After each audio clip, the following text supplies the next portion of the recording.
اعوذ باللہ من الشیطان الرجیم بسم اللہ الرحمن الرحیم۔ سورہ حاقہ آیات نمبر 1 تا 24 میں بیان کہ قیامت ایک اٹل حقیقت ہے۔ نافرمان قوموں کی تاریخ کی گواہی کہ اس حقیقت کو جھٹلانے والی قوموں کو اللہ کے عذاب نے گھیر لیا۔ قیامت کا ایک منظر جب اہل ایمان جنت کے باغوں میں اللہ کی عطا کی ہوئی نعمتوں سے لطف اندوز ہو رہے ہوں گے۔ بسم اللہ الرحمن الرحیم۔ الحاقہ ما الحاقہ، لازماً واقع ہونے والی حقیقت، وہ لازماً واقع ہونے والی حقیقت کیا ہے؟ وما ادراک ما الحاقہ، اور آپ کو کیا معلوم کہ وہ لازماً واقع ہونے والی حقیقت کیا ہے؟ کذبت ثمود وعاد بالقارعہ، سمود اور عاد نے اس اچانک ٹوٹ پڑنے والی آفت کو جھٹلایا۔ فاما ثمود فاہلکوا بالطاغیہ، سو سمود تو ایک ہولناک آواز سے ہلاک کر دیے گئے۔ وَأَمَّا عَادٌ فَأُهْلِكُوا بِرِيحٍ صَرْصَرٍ عَاتِيَةٍ، اور رہے عاد تو انہیں ایک انتہائی تند و تیز آندھی سے ہلاک کر دیا گیا۔ سَخَّرَهَا عَلَيْهِمْ 7 لَيَالٍ و8 أَيَّامٍ حُسُومًا فَتَرَى الْقَوْمَ فِيهَا صَرْعَىٰ كَأَنَّهُمْ أَعْجَازُ نَخْلٍ خَاوِيَةٍ، اللہ نے اس آندھی کو ان پر متواتر 7 راتیں اور 8 دن مسلط کیے رکھا۔ تم دیکھتے کہ وہ زمین پر اس طرح گرے ہوئے تھے جیسے کھجور کے کھوکھلے تنے ہوں۔ فَهَلْ تَرَىٰ لَهُم مِّن بَاقِيَةٍ، پھر کیا تمہیں ان میں سے اب کوئی باقی بچا ہوا نظر آتا ہے؟ وَجَاءَ فِرْعَوْنُ وَمَن قَبْلَهُ وَالْمُؤْتَفِكَاتُ بِالْخَاطِئَةِ، اور اسی طرح فرعون اور اس سے پہلی قوموں نے اور الٹی ہوئی بستی والوں نے بڑے بڑے جرائم کا ارتکاب کیا تھا۔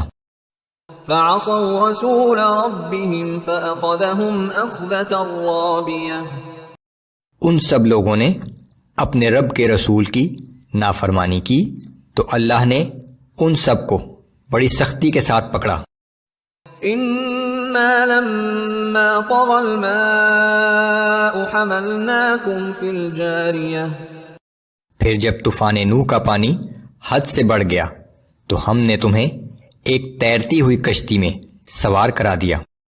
لِنَجْعَلَهَا لَكُمْ تَذْكِرَةً وَتَعِيَهَا أُذُنٌ وَاعِيَةٌ، تاکہ اس واقعے کو تمہارے لیے ایک سبق آموز یادگار بنا دیں اور یاد رکھنے والے کان اسے محفوظ رکھیں۔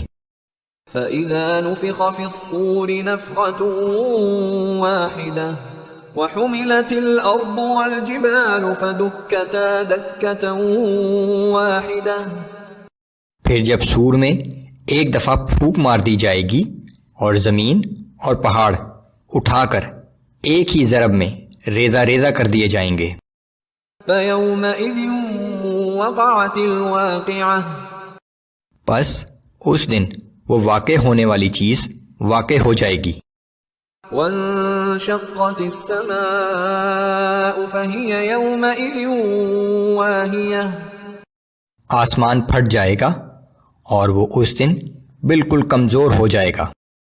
وَالْمَلَكُ عَلَىٰ أَرْجَائِهَا وَيَحْمِلُ عَرْشَ رَبِّكَ فَوْقَهُمْ يَوْمَئِذٍ ثَمَانِيَةٌ، اور فرشتے اس کے کنارے پر آ جائیں گے اور آپ کے رب کے عرش کو اس روز 8 فرشتے اٹھائے ہوئے ہوں گے۔ يَوْمَئِذٍ تُعْرَضُونَ لَا تَخْفَىٰ مِنكُمْ خَافِيَةٌ، اس دن تم سب اللہ کے حضور پیش کیے جاؤ گے اور تمہاری کوئی پوشیدہ بات بھی اس سے چھپی نہ رہے گی۔ فَأَمَّا مَنْ أُوتِيَ كِتَابَهُ بِيَمِينِهِ فَيَقُولُ هَاؤُمُ اقْرَءُوا كِتَابِيَهْ، پھر جس شخص کو اس کا اعمال نامہ داہنے ہاتھ میں دیا جائے گا تو وہ خوش ہو کر لوگوں سے کہے گا کہ یہ دیکھو میرا اعمال نامہ، اسے پڑھو۔ إِنِّي ظَنَنْتُ أَنِّي مُلَاقٍ حِسَابِيَهْ، مجھے تو پہلے ہی یقین تھا کہ ایک دن میرا حساب ضرور میرے سامنے آئے گا۔ فَهُوَ فِي عِيشَةٍ رَاضِيَةٍ فِي جَنَّةٍ عَالِيَةٍ قُطُوفُهَا دَانِيَةٌ، پھر وہ عالی مقام جنت میں ایک پسندیدہ اور عیش والی زندگی گزارے گا جہاں پھل اور میووں کی شاخیں جھکی ہوئی ہوں گی۔ كُلُوا وَاشْرَبُوا هَنِيئًا بِمَا أَسْلَفْتُمْ فِي الْأَيَّامِ الْخَالِيَةِ، ان لوگوں سے کہا جائے گا کہ اب تم خوب مزے سے کھاؤ اور پیو، یہ صلہ ہے تمہارے ان اعمال کا جو تم گزری ہوئی زندگی میں کرتے رہے تھے۔